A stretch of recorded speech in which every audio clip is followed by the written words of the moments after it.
Are they seeing me doing my weird stuff? Yes. Okay. Well, we got some Q&As because my boy Bobby, he's just doing his thing and people got questions. I'm ready for them. You ready for questions? I'm ready. All right.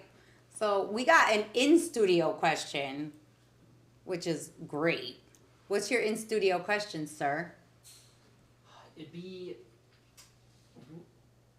like, how do you go about cultivating, like what you were saying, cultivating that culture within the team? So how do you go about cultivating the culture within a team? Yeah. Oof. Ooh. That's such a scary question in South Florida because, Yeah, I'll tell you. Building a team down here is...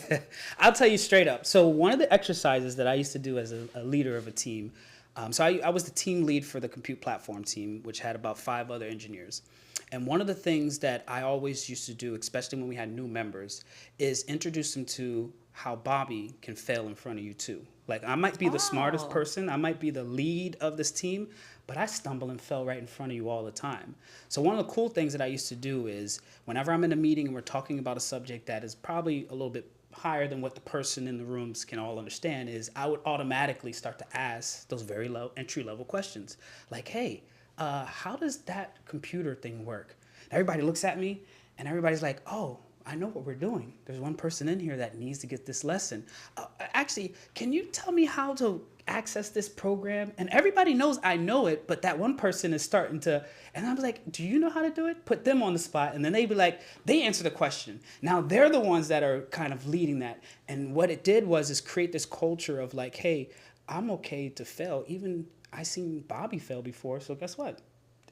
The team is cool with it. We all support each other and we can develop together. It's almost like a participation. Like, oh my gosh. Like we're all going to participate, and if we fail, we're all going to fail together. Facts. And we'll figure it out. Facts. It created such a bond that I remember I had a mentee or an intern that joined our team.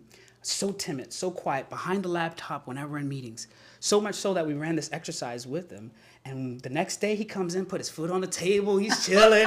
He think he's the guy. He's like, yo, what else I can answer? And I was like, that's what I'm talking about. That's what we want. You bring in that like extra confidence. It's like 100%. And that's one thing that I think is really important in teams. I think people are so used to, and I hate to say this, but in South Florida, they're so used to trying to build teams and work with teams that it fails so often that they're scared to actually keep going. Yeah. To keep looking. Yeah. Because the problem is you have to find like-minded people. Facts. Right? People with the same goals or people with the same end game. Because at the end of the day, and this is something I learned the hard way, I can be competing with 3 radio girls, but our end games are all different. One of us wants to stay on radio, the other one wants to be on TV, the other one wants to be an actress. Yeah.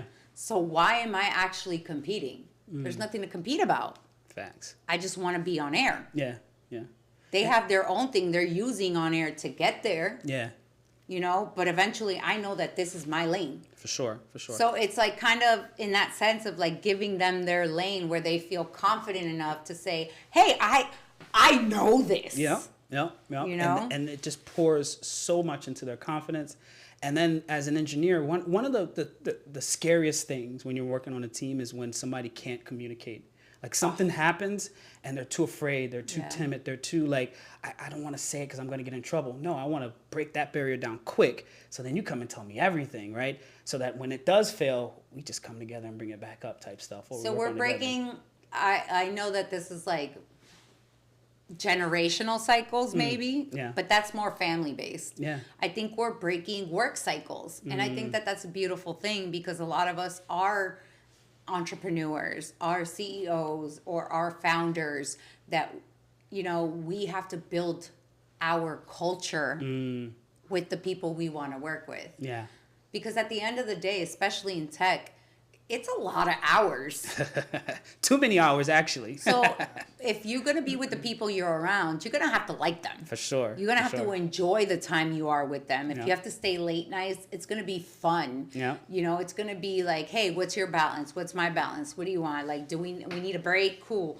And I think that that's a beautiful thing. I think teaching new culture of work balance is something that is very needed. 100%.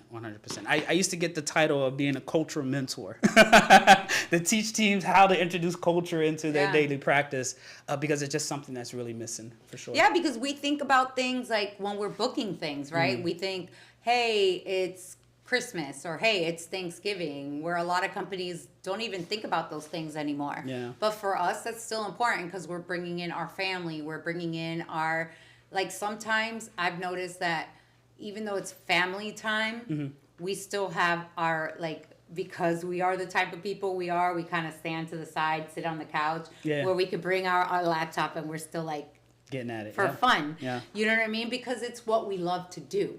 So I think that that's important. I think we shouldn't take it away from who we are as people of culture. I think it's just introducing it to our culture and to also the corporate culture. For sure. Because it's two different things, for sure. B. Okay, cool. All right, we're good? Yeah, so awesome.